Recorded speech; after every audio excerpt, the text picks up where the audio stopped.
Igra ide tako da ima 5 rundi i onda se uvijek odlučimo kod ovih palica koji je glavni kraj. Ovdje je ovaj glavni kraj, ovdje ovaj i ovdje ovaj. Ili ajmo reći ovaj, to je lakše. Ovaj, ovaj i ovaj. I onda svakih 5 runda se baca. Jedan kaže na nikoga i 2 na Marinu. Ne, na Niku. Znači, Nika ima 2 i mi imamo 0.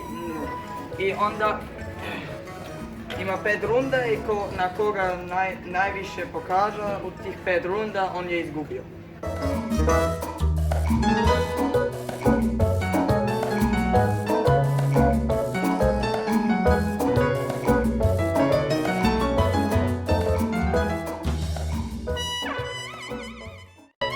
Pobjedila. Ti si izgubila.